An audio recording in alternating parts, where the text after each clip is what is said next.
DallasCowboys.com. Oh, a tie, Mickey. What's going on? What's going on at the Star? I dress up for you guys. Come on.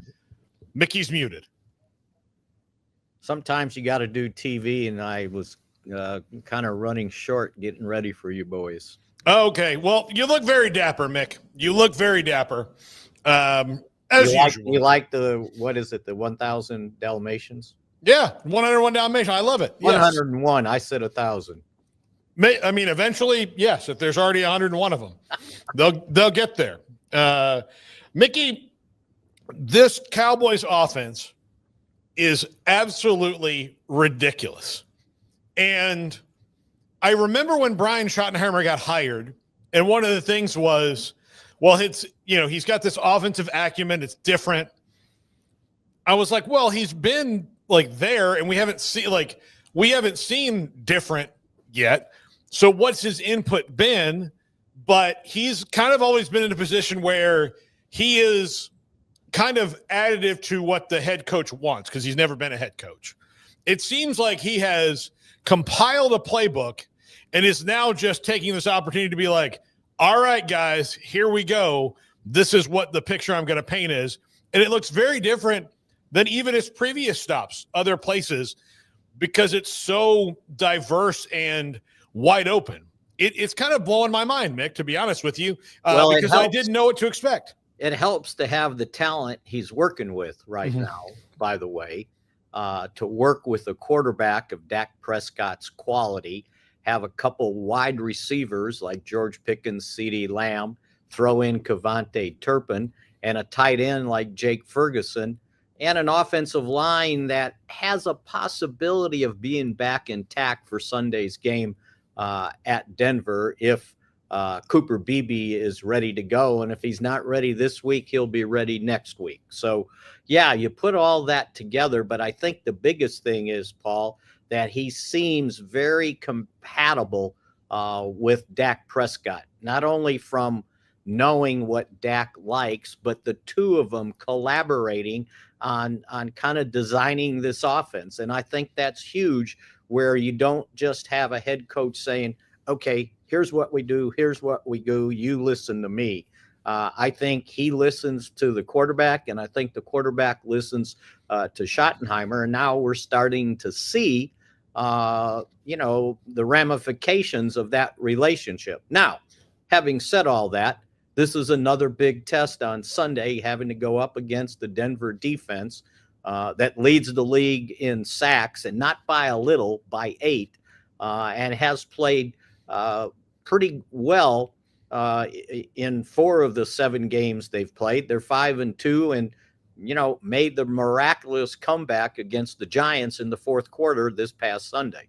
Mickey, you watched Bo Nix when he was in the SEC, and then again when he's in Oregon. When he was in the SEC in particular, that took me back. That went over the Giants, took me back to his Auburn years, where he could play. He could be non-existent for 3 quarters, and then as soon as that 15 minutes in the game pops up, it's like he's like, "Oh, hey, I'm sorry, hangover's over, guys. I'm good. I'm good now. Like, let's go score some points." He puts the Superman cape on. Yeah, right? Exactly. Yeah, absolutely. Going back to Dak and Brian Schottenheimer, and I mean, just in the last few years, we haven't had the same kind of access we did because of the kind of changes in media. But, I was there and watched Dak interact with Jason Garrett and with Mike McCarthy. I never felt that he was at odds with anybody that was on the coaching staff, but it's just maybe at a point in the career where they've got a coach and a quarterback who's now a well-vested veteran, and not early on in his career who's been through the wars, that can kind of be Simon and Garfunkel together, as opposed to just 2 parts of a whole. Well, if you look at it, Jason Garrett had to raise Dak Prescott, right? Yeah. From a raw rookie. I think at times Mike McCarthy could be a little stubborn, and it's like, it's my way. This is what we do. And I think because he served that 1 year as a consultant, and then 2 years as McCarthy's right-hand man as a offensive coordinator in name only, I think he had a pretty good feel of what he was inheriting, and maybe all along thinking, well, if it was me, this is what I would do. And if you remember, when the Cowboys and basically Jerry Jones asked Dak Prescott what he thought about Schottenheimer taking over, Dak originally thought, well, yeah, the offensive coordinator, that would be great. Well, it wasn't just the offensive coordinator, it was the head coach. And Dak gave his vote of confidence to the Cowboys doing what they eventually did, is hiring Schottenheimer not only as the offensive coordinator, but as the head coach. So that was pretty good start to the relationship you just talked about. This week has brought some good injury news to the Cowboys, and that, I know he's going to be the fourth wide receiver, but at best, but Jonathan Mingo's back, so that helps their depth there. It helps him start to maybe develop more in the offense if he's got a chance to hang on this team past another year. Siobhan Ravel's practice window has been opened. Cooper Beebe has a chance to play this week. And I think most importantly of all, given that this is the weakest position on the Cowboys right now, their best linebacker on the roster, Demarion Overshone, has his practice window open as well. Does this feel like maybe a bit of a, the clouds parting, especially on the defensive side of the ball for the Cowboys?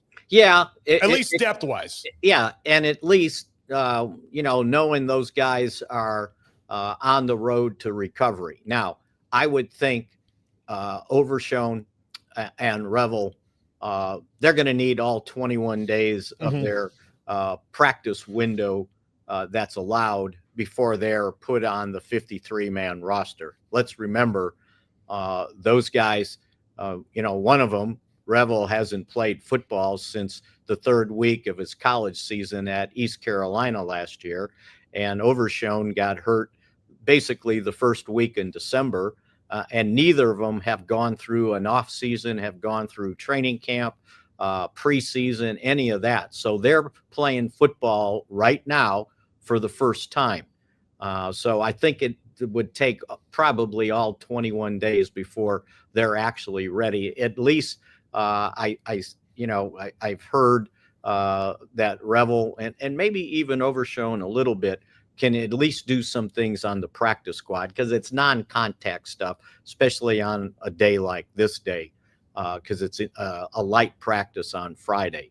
But it's a step in the right direction. And as you said, Beebe, he went through all that stuff. He'd just been on IR for 4 weeks. So it's not going to take him long to get back in the swing of things of playing football. So if he's not the starting center on Sunday, for sure next week, I'll guarantee you he'll be back in the starting lineup. Well, so from that standpoint, the injury news is good. The bad part is Trayvon Diggs is still in the concussion protocol and has been ruled out for this game. And along with their lone starting safety standing, Donovan Wilson, he's going to be out. So that means both your starters at safety, Wilson and Malik Hooker, will miss this game. So you're going to have 2 backups and really maybe 3, because if Wanye Thomas can't go, and he was playing some for Malik Hooker, and he's had this migraine headache thing that he said he's never had before, and he's listed as questionable, and he wasn't sure if they were going to allow him to play yet or not. Then you're down 3 safeties.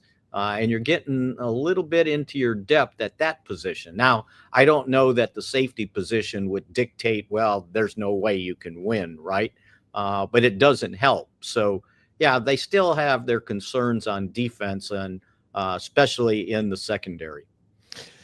Yeah, and look, the defense is going to be the biggest question all year long, and it's not something I think that's going to get fixed. If they can get it to where it, now look, granted, they got a kind of a break against the Commanders in that none of the starting wide receivers were playing, so they were able to maybe take advantage of that a little bit, but they played better than they have any week all year. So that's good. Like, they're building on some things, they're changing some things. It's just not going to be the strength of this team this season, and that's okay if they can get better and build on and can keep winning games. It's like, Paul, just don't be bad. Can you get to average? Yeah. That would be, I think, at this point acceptable. And you would be able to usually, it seems like, lean on that offense to score 30-something, if not 40, every week. And now this is a big test. Denver's pretty darn good. They're not 5-2 and having won 4 straight for nothing.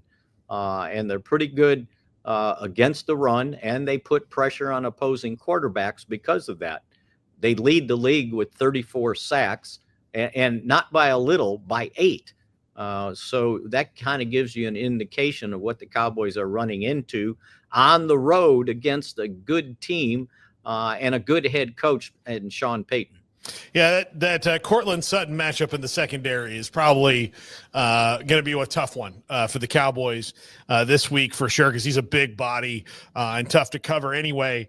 Yeah, Mickey, I think the defense, they don't have to be the king. They just don't have to be the jester. Yeah, somewhere and the best way, yeah, and the best way to cover Sutton is get pressure on Bo Nix. Yeah, and then make sure while you're getting pressure, you don't allow him to beat you with his legs. Because in that big fourth quarter against the Giants this past week, not only did he throw for 2 touchdowns, he ran for 2 touchdowns. And you got to eliminate that part of his game. Otherwise, as we know, watching him in college too, he can hurt you that way. Mickey, we've seen Jaden Blue now with Miles Sanders out for the rest of the year. We've seen Jaden Blue. I mean, he would have been kind of forced into it anyway if he was healthy to start. But now that he's healthy and back and established on the roster, what have you seen his role grow, and what do you see as the things that are, other than Javonte Williams playing really well right now, as his kind of blocks to getting maybe more looks in the offense? Well, I think it's step by step, right? And as you see, he's getting a few more snaps these last couple weeks. And now it's a trust factor. He would have had, I think he had if I remember correctly, a 14-yard run. And then he had another big run that was called back by a holding penalty. If not for that, he would have had a couple big runs. And I just think his speed and just the potential of defenses having to face that speed will cause them to make some, I think, changes. Because, and I've said this to you guys before, just think about having him at running back, the 2 wide receivers that, you can't double both of them, and then put Javonte Turpin in the slot. Somebody's going to get covered by a linebacker. And if they try to do that in the passing game with Blue, they're going to pay the price. So I think they're just trying to inch him in there. And you can see, I saw it in training camp before he suffered that injury and kind of put him out for a couple weeks, that his instant speed, the minute he hits the line of scrimmage, is incredible. And I think defenses don't realize that or can't they underestimate it, that okay, here comes another running back. Well, he's not just another running back. He goes, and it's like if it's a car, he's going from 0 to 60 in 3 seconds. And that'll scare a defense. So yeah, that would add to what they already have going. And again, against this Denver team, to kind of slow down that pass rush, you got to be able to run the ball. So to me, one of the big keys to the game, and I use this in one of my TV segments, is that Javonte Williams needs to be the homecoming king. He's going back to where he was for 4 years, and they need him to have a big game, or at least an efficient game running the ball, to keep that Denver defense honest. Mickey Spagnola, DallasCowboys.com. Mickey, talk to you next week. Okay, see you, Paul.